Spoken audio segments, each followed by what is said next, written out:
Okay, I am going to do the DMV pre-trip, and the DMV Examiner will ask you to use a checklist, and they're going to give you a laminated checklist. So I'm not familiar with it, so I'm going to use the checklist. That's what you would really do. So you'll see me making notes. I'm basically just checking off the items. They'll give you a dry erase pen. You check off the items as you go. You'll see me doing that. That is allowed. So the first test, I'm going to do my first air brake test. There's 4 air brake tests. I need to start the vehicle. So I'm going to do that with a safe start. I'm going to put in my clutch, the vehicle in neutral, start it. And I'm going to slowly let out my clutch, make sure it doesn't move with my foot on the brake. That's good. My first test is going to be the governor cutout. I'm going to build pressure until the governor cuts out. On this vehicle, it doesn't make a sound. It can make a spit valve sound. It doesn't necessarily mean it's not working if it doesn't. This particular truck doesn't. It just stops building. It has to stop building for the test between 120 and 140 psi. Okay, this truck has stopped building at about 130 psi, so that's a pass. For the next test, I'm going to shut off the vehicle. I'm going to put it in the lowest forward gear. I have 2 forms of securement. I have it chalked and it's in the low forward gear. I have 2 more things to do. I'm going to turn on my ignition to the accessory so that my gauges will work. And I'm going to release my brakes.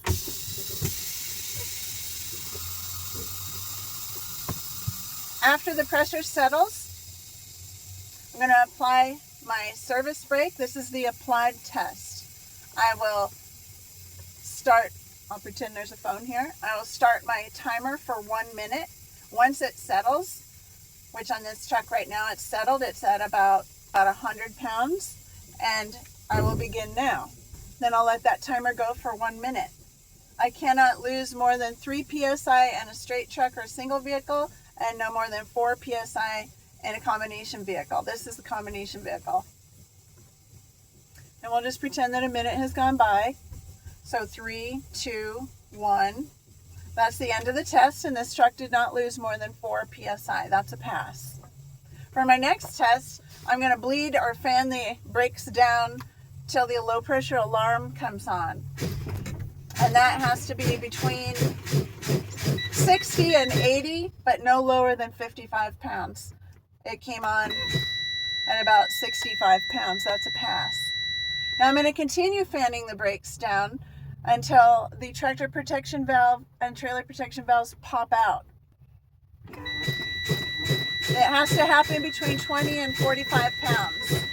They can pop out together or they can pop out individually, but never the tractor before the trailer.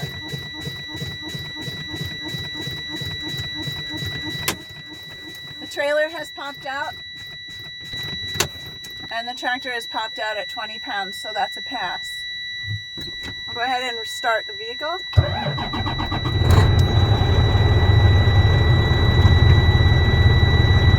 I'm going to build the pressure back up to uncage the brakes so that I can do my next test, which is the tug test.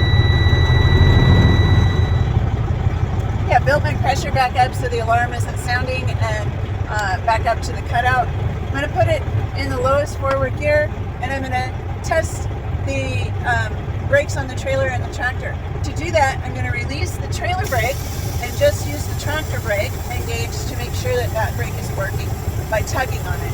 And I'll give it a little tug. And that helps, so that's a pass. Now I'm going to release the tractor brake and engage the trailer brake and tug on that one. And that held, so that's a pass. Now I'm going to release both of them for my next test, which is the service brake test. And for this, I'm going to put it in gear, and I'm going to go forward a few miles an hour, up to 5 miles an hour, so I'll do it verbally since we have a yard, an active yard here. I would go forward about 5 miles an hour and apply my service brake and make sure that the truck doesn't pull to the left or the right, indicating some kind of an issue that I might need to tell the mechanic about, and then it comes to a complete stop, and that would be a pass. That completes the brake tests. The next thing I'm going to do, turn the ignition back on so that my gauges work. I'm going to check my lighting indicators. My left turn indicator works, my right turn indicator works, My flashers are operational, and my high beam indicator works. When I turned on my ignition, I also looked to see that the ABS light came on and went off, indicating that the indicator works. I also looked down my trailer to the back. There's an indicator on the trailer for the ABS that it came on and went off. I also checked that my def light indicator came on and went off.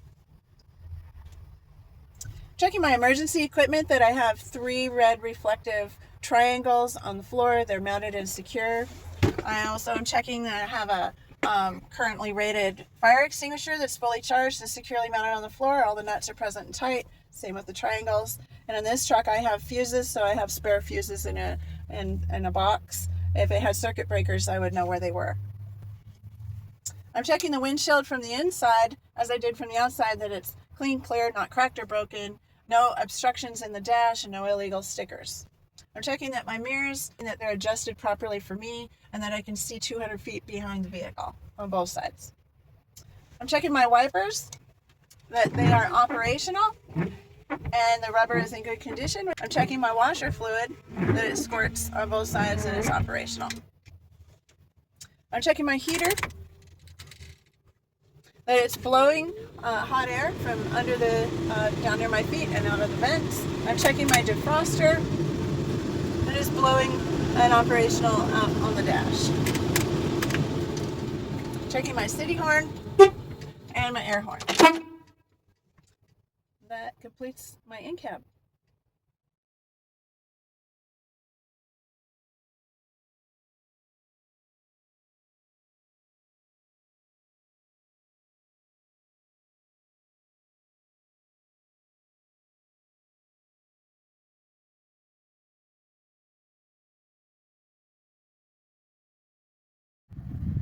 Okay, I open the hood to do my walk around. First thing I'm looking for is that the truck isn't leaning to the left or the right. That would indicate a suspension or maybe a flat tire issue that I would have to tell the mechanic about. There's no low hanging wires or hoses, and there's no puddles underneath.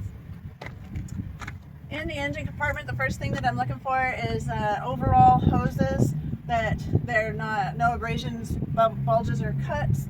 They're not leaking. There's no visible signs of wet spots that are leaking, no audible signs of leaking on the air lines. They're all in good condition. They're both securely fastened on both ends. The electrical lines here, I'm looking that there's no frayed wires, there's no exposed wires. They're also securely fastened on both ends. I am going to check my 3 fluid levels. First is the coolant, and it's on the container. It has a minimum and max, that it's in the proper range, and if I needed to add any, I would add it right here. And the oil level on the dipstick, I'm going to look at the min and max indicators on the dipstick, make sure that it's in the good range. If I needed oil, I would add it right here. On the power steering fluid reservoir, it's also plastic and see-through. It has a minimum and max indicators. I'm looking at the level, and if I needed to add any, I would add it right there. I'm also looking at the steering box. I'm checking the steering box is mounted and secure. There's no, all the nuts are present and tight. There's no damage. It's not cracked, bent, or broken, and there's no leaks. The steering hoses to the box are in good condition. They're securely mounted on both ends. There's no abrasions, bulges, or cuts, and it's not leaking.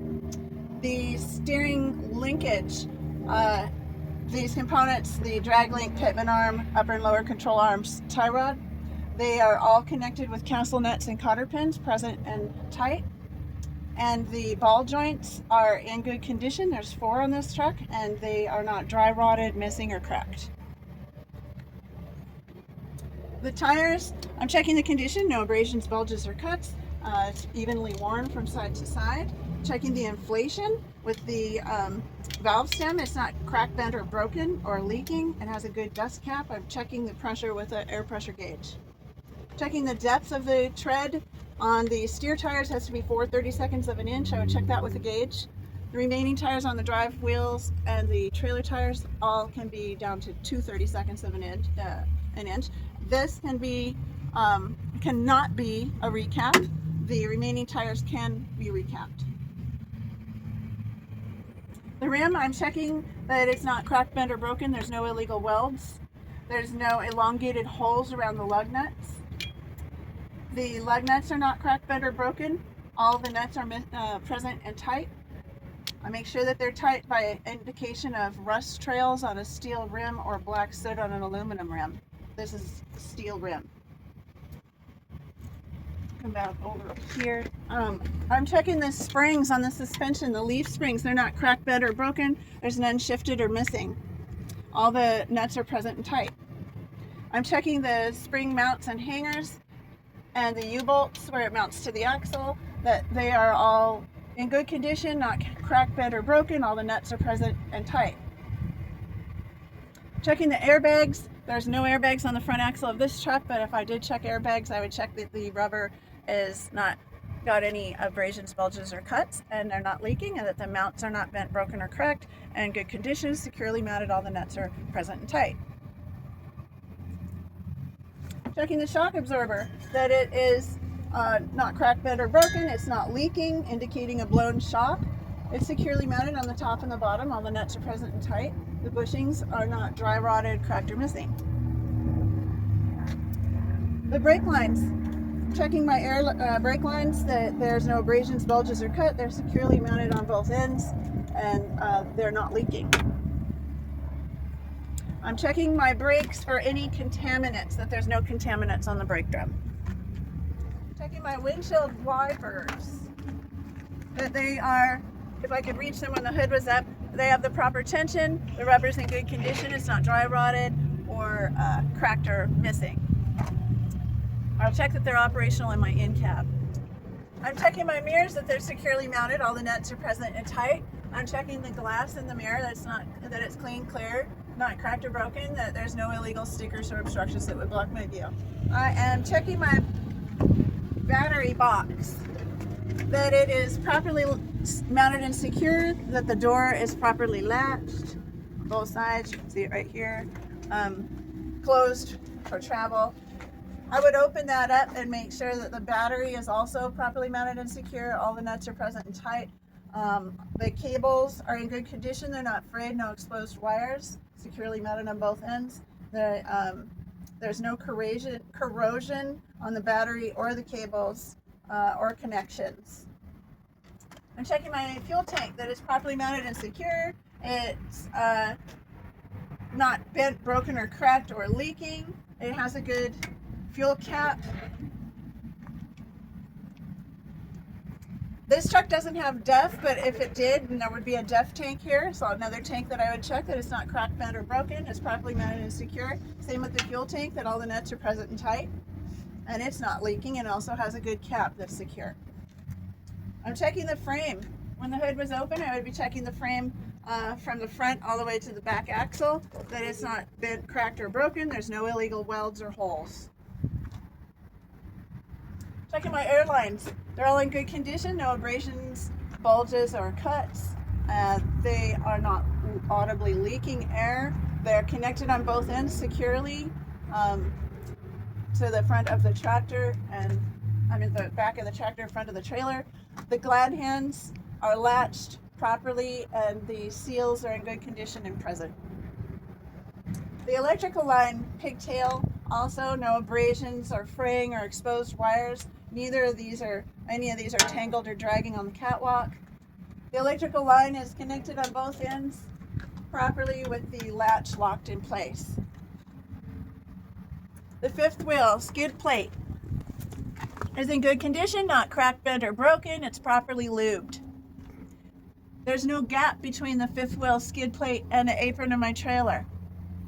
There's no damage to the apron of my trailer. It's not cracked, bent, or broken, and no washboarding.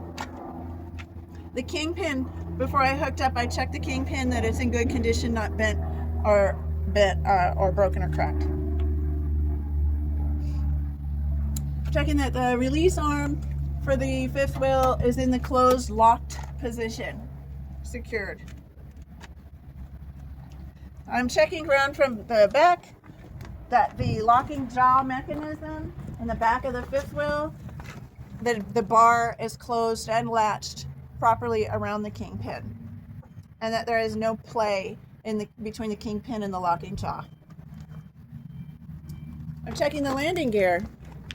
It's not bent, broken, or cracked. It's in the up position for travel, and my crank handle is stowed securely in the travel position. All the nuts are present and tight. There's clearance between the landing gear and the back of my tractor so that I can make safe turns. I'm also checking the frame on the trailer, that there's no cracks, it's not bent or broken, no illegal welds or holes. I'm checking the floor of the trailer, that there's no broken boards, no holes, and no damage. Checking my DOT reflective tape down the side of the trailer is at least 50%. It's mounted and in good condition. Back to the rear of the trailer. Keep walking. Back of the trailer. It's 53 feet. Okay. On the back of the trailer, I'm checking also the DOT tape. There's 90% present. It's in good condition and mounted and secure. I did a lights operation check separate from this, or you can do it during it. Right now I have my flashers on. I would do that again for the turn signals. And then I would ask my examiner if they would mind staying here while I get in the cab and apply the service brake to check the brake lights. If I had any reflectors, I would check the same thing with those. I would do the same on the right side as I did on the left, and that completes my pre-trip.